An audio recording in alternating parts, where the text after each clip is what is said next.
In the landscape of American entertainment, there existed a throne room where laughter was currency and wit determined your worth.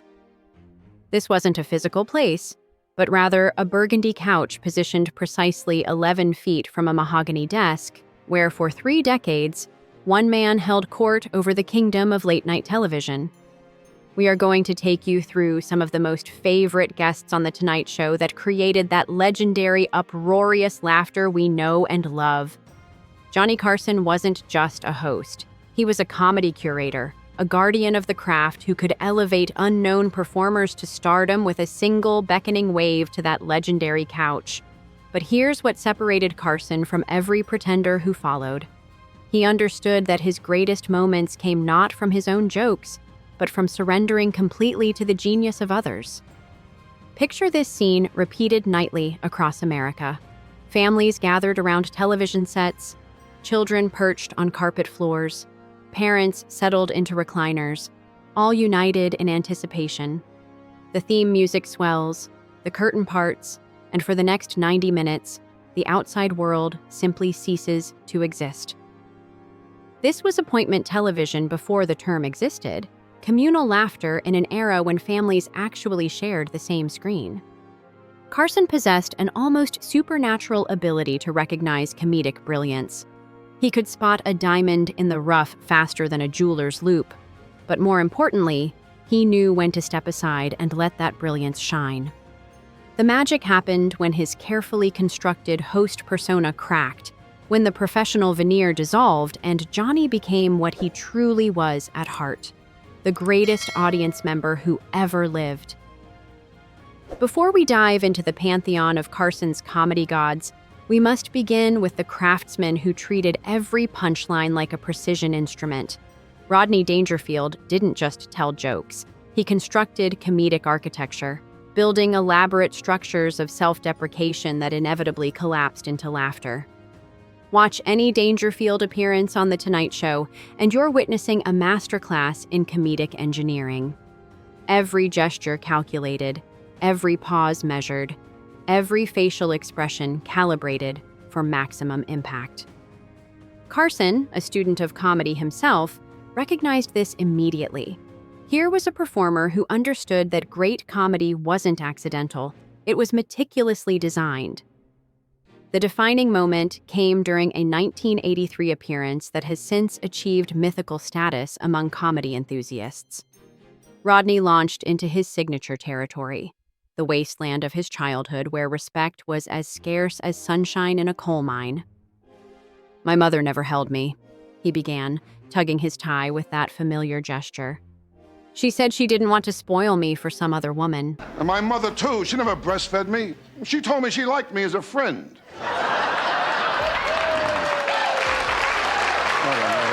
The audience erupted, but Carson's reaction was something else entirely. The professional host vanished, replaced by a man helpless with laughter. Tears streamed down his face as he pounded the desk, his carefully maintained composure completely shattered. This wasn't polite appreciation. This was genuine, uncontrollable mirth. Behind the scenes, something even more remarkable occurred. During commercial breaks, Carson would approach Dangerfield with the curiosity of a music student meeting Mozart. He peppered him with questions about rhythm, timing, the mechanics of comedy construction. For Carson, who rarely showed such deference to guests, this was unprecedented behavior. If Rodney Dangerfield was comedy's engineer, then Dean Martin was its magician, making the difficult appear simple, the calculated seem spontaneous. Dean's appearances on The Tonight Show were masterpieces of misdirection, performances so convincing that audiences debated their authenticity for decades. The Dean Martin persona was a work of art. The slight stumble, the mischievous grin, the drink that never seemed to empty. How you been, Joey? I'm almost through. Better start already. No, good to see you. How'd all these people get in your room? I know you're going to ask me a question. I'm going to Bernie. ask you a question. Well, you go ahead, Bernie. Did you get Frank something special for his 60th birthday? Did you Yeah. give him a nice gift? But how do you wrap up glands. Viewers couldn't tell where the man ended and the character began, and that was precisely the point. Carson, himself a master of performance, appreciated the artistry behind the illusion. Consider a classic 1975 appearance where Dean seemingly wandered onto the Tonight Show stage like a lost tourist. The genius lay not in the seeming mistakes, but in their perfect timing. Every stumble was choreographed, every confused glance precisely placed. Carson understood this immediately. He could see through the performance to appreciate the skill beneath. While other comedians exhausted themselves pursuing laughs, Dean obtained them by appearing not to care if they came at all. Backstage, Carson would seek out Dean's dressing room, not to discuss material or timing, but simply to absorb some of that legendary cool. He understood that Dean's greatest trick wasn't the illusion of intoxication. It was the appearance of complete comfort with himself. In a business built on anxiety and insecurity, Dean's unshakable confidence was as rare as it was magnetic. Where Dean Martin floated through television like smoke, Buddy Hackett burst onto the scene like a small explosion. This guy shoots a duck and it falls and hits a barn and goes into a guy's yard, trying to get this duck. And this farmer come out, big guy, bigger than the guy with the chickens. He says, "What are you doing in my yard?" He said, "I come to get the duck." He said, "That's my duck. This is my yard. That duck fell, hit my barn. You know, I'm from the city. You're from the city. However, I'll give you a chance at the duck. We can settle this country style." Well, how do you settle a country style? How? I kick you in the groin. The guy said, "Oh." And then you kick me in the groin. And we take turns kicking each other in the groin. Who's ever left keeps the duck. The guy said, "Well, if that's what I gotta do." The farmer says, "I go first." And he hauls off. Wham! And the guy goes, "Ha ha! Oh! Oh!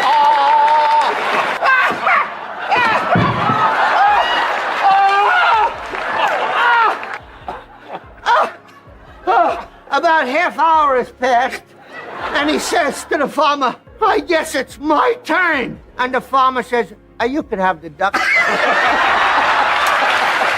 He didn't simply tell jokes. He sculpted entire universes from thin air, populating them with bizarre characters and impossible situations that somehow felt absolutely real while being completely absurd.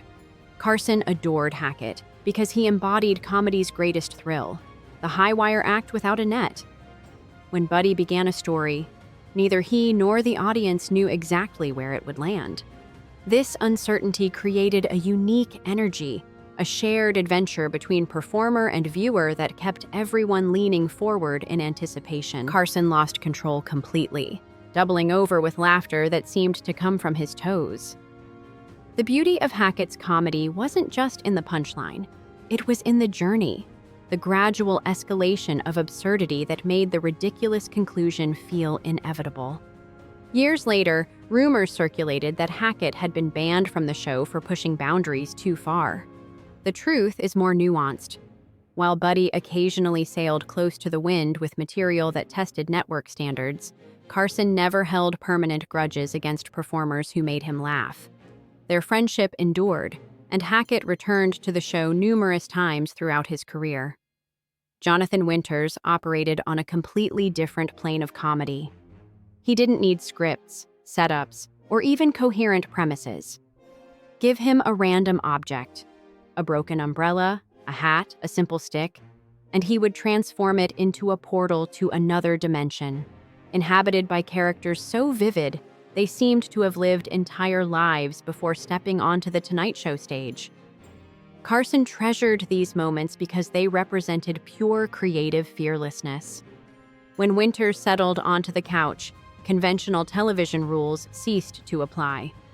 Anything could happen, and usually did. One unforgettable evening in 1981, Carson casually handed Winters a damaged umbrella, probably intending it as a simple prop. Within seconds, Jonathan had become a slightly unhinged British colonel, complete with accent and military bearing, spinning an elaborate tale about tropical warfare that included the memorable detail of Sergeant Pemberton being devoured by his own canteen. The transformation was complete and instantaneous. Winters didn't become the character. He discovered him, as if the colonel had been waiting inside the umbrella all along, ready to emerge when the conditions were right. Carson watched in fascination, head tilted back, tears streaming, completely helpless before such raw creative power. Now get her to the window so that she can look at the kids. Just drag her out of bed and over at the window. Go ahead, look at her. Put it on F6 and put it on CU, close up, and then I drop her out of the window. Kids will play with her for 2 or 3 hours. Behind the scenes, Carson would quietly instruct his crew to extend Winters' segments, abandoning the rigid television schedule to accommodate pure inspiration. This was unprecedented behavior for a host known for his professional discipline, but Carson understood he was witnessing something rare: comedy as an act of creation rather than mere entertainment. The influence of Winters extended far beyond his own performances. Robin Williams often credited Jonathan as his primary inspiration, calling him the master of the unexpected. This lineage, from Winters to Williams, created a direct line of comedic DNA that ran through The Tonight Show like a golden thread. If Jonathan Winters was a master painter creating detailed portraits, Robin Williams was a Jackson Pollock painting in motion, wild, brilliant, and impossible to predict. When Robin appeared on The Tonight Show, the entire production shifted into high alert mode, cameras ready to follow his movements, microphones positioned to catch his rapid-fire transformations.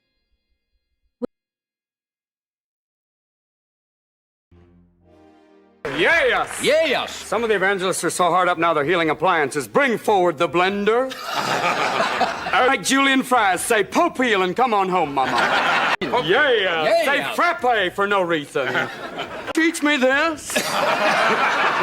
Williams didn't perform characters so much as channeled them, becoming a conduit for an endless parade of voices, active. Steve Martin represented something entirely different in Carson's universe. The comedian who could simultaneously honor and subvert the very medium he worked in.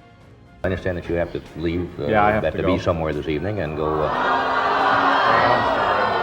have to rehearse. I know. I appreciate Thanks for being it. here. Thank you very Steve much. Martin. Thank you.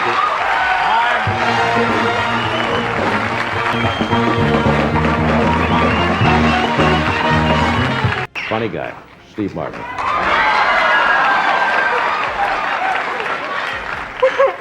I don't have to leave.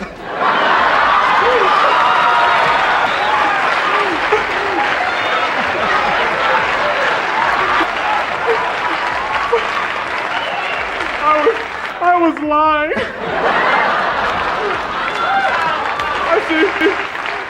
I see all the big stars come on. They always have to leave. I just thought I'd say I had to leave, but I don't have to. Definitely, Rod. All right. You can stay a while. Can you stay a little while with us? Okay. I can stay the whole show and a little bit longer. By the late 1970s, Carson had seen every possible variation of stand-up comedy, every conceivable approach to the talk show format. Then Steve arrived with his silver hair, his banjo, and his willingness to completely demolish audience expectations. Martin's comedy was intellectual without being pretentious, absurd without being meaningless. He could deliver a perfectly crafted joke one moment and then deconstruct the entire concept of joke-telling the next. Carson appreciated this sophisticated approach to comedy, recognizing in Martin a performer who understood the rules so thoroughly he could break them effectively. Steve's influence on Carson extended beyond individual bits to a broader philosophy about entertainment. He demonstrated that audiences were smarter and more adventurous than many performers assumed, willing to follow creative risks if they were executed with sufficient confidence and skill. While our primary focus has been on Carson's most consistently magical partnerships, the complete picture requires acknowledging other performers who, while perhaps not achieving the same regular transcendence, nevertheless contributed essential chapters to The Tonight Show legacy. Don Rickles, the undisputed emperor of sin, brought a different energy entirely. his rapid-fire observations about modern life delivered with the intensity of a man who had just discovered fire. His legendary recreation of The Ed Sullivan Show, complete with perfect mimicry of Sullivan's peculiar mannerisms, had Carson practically sliding off his chair with laughter. Bob Uecker transformed the typically mundane world of sports commentary into high art, creating elaborate fictional scenarios about his baseball career that were so perfectly detailed they seemed more real than actual statistics. His ability to find absurdity in America's most sacred game made him a perfect fit for Carson's particular brand of irreverent humor. Carol Wayne, though not primarily a comedian, became an integral part of The Tonight Show family through her recurring appearances in the Matinee Lady sketches.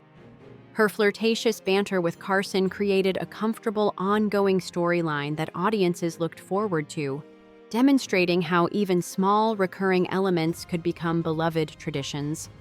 These performers, along with many others, helped create The Tonight Show's unique ecosystem, a place where different comedic species could thrive, where the unexpected was expected, and where the only real requirement was the ability to make Johnny Carson forget he was working.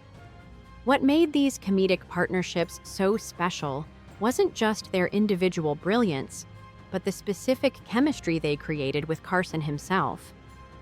Each guest brought out different aspects of Johnny's personality.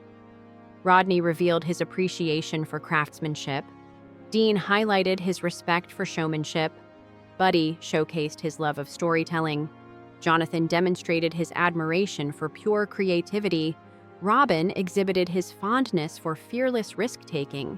And Steve exposed his appreciation for intelligent subversion. This wasn't accidental. Carson, despite his reputation for professional reserve, was actually a deeply responsive performer. He became a different host depending on who sat beside him, adapting his energy and approach to complement his guests' strengths. This flexibility was itself a form of genius. The ability to be simultaneously consistent and adaptable, professional and spontaneous. The magic moments occurred when this careful balance shifted, when Carson's professional control gave way to genuine, unguarded reaction. These weren't moments of weakness. They were moments of pure authenticity, windows into the real person behind the polished television persona. For the guests who could consistently create these moments, appearing on The Tonight Show became more than just promotional obligation. It became a form of artistic collaboration. They weren't simply performing for Carson's audience, they were performing with Carson, creating something that neither could have achieved alone. To truly understand the significance of these comedic partnerships, we must consider their broader cultural impact. In an era before cable television fractured the viewing audience into countless fragments, The Tonight Show represented a rare shared cultural experience. When Rodney made Carson cry with laughter, or when Robin Williams left the host speechless with wonder, millions of Americans witnessed these moments simultaneously. These performances became part of our collective memory, referenced in office conversations, retold at family gatherings, and passed down through generations like treasured stories. Children who stayed up past their bedtime to watch these moments would grow up to share them with their own children, creating an unbroken chain of shared laughter spanning decades. Well, Buck, it's nice to have you with Well, it's real good to be here, too. You are great.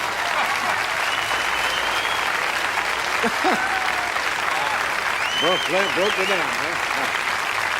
Yeah. You are possessed. You remember the story I told the audience? You didn't in the dressing room about me. Oh, I remembered that. I've had a lot of malfunctions. Buddy proved that ordinary stories could become extraordinary through skillful telling. Jonathan revealed that creativity could emerge from the most unlikely sources. Robin illustrated that fearlessness could be its own reward. And Steve taught us that sometimes the best way to honor tradition was to gently mock it. Monsters of the Tonight Show. Mrs. Paul's light suit.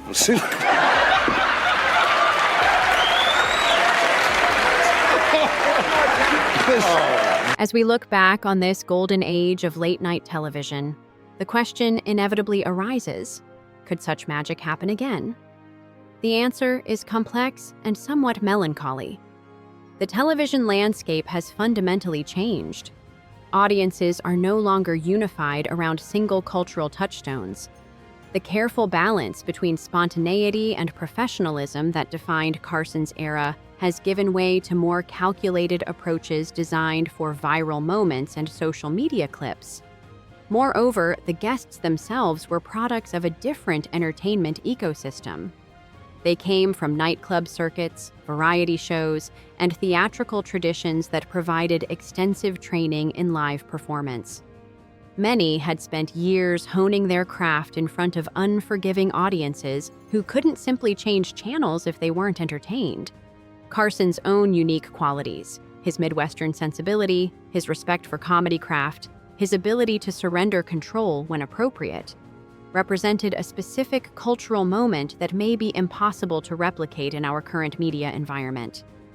In quiet moments, when the noise of our fragmented media landscape becomes overwhelming, many of us find ourselves returning to these classic Tonight Show clips, seeking the comfort of shared laughter and the reminder that comedy, at its best, creates temporary communities of joy. Watching Carson lose control at Rodney's latest self-deprecating masterpiece, or seeing him struggle to keep up with Robin Williams' comedic tornadoes, we're reminded of something precious we may have lost: the simple pleasure of witnessing authentic human reactions to exceptional human creativity. The great comedy guests of The Tonight Show didn't just entertain us. They showed us that entertainment, pursued with sufficient passion and skill, could become something approaching art. They reminded us that laughter isn't just response to humor. It's recognition of truth, acknowledgement of shared humanity, and celebration of our collective ability to find light in darkness. Johnny Carson's greatest legacy wasn't his own comedic talent, considerable though it was. His greatest achievement was creating a space where other people's genius could flourish, where the unexpected could happen on live television, and where millions of strangers could laugh together at the same joke told by the same person at the same moment in time. In our current age of infinite entertainment options and personalized media experiences, such moments of cultural unity seem increasingly rare. But they remain possible, waiting for the right combination of talent, courage, and circumstance to create new forms of shared wonder. Until then, we have these preserved moments, capsules of pure joy, available whenever we need reminding that laughter, shared with others, remains one of our species' most reliable sources of hope. And somewhere, in the space between setup and punchline, between expectation and surprise, the ghost of Johnny Carson continues to laugh, reminding us that the best comedy doesn't just make us forget our troubles, it helps us remember our joy. If you like the video, please like and subscribe. We hope to see you again soon.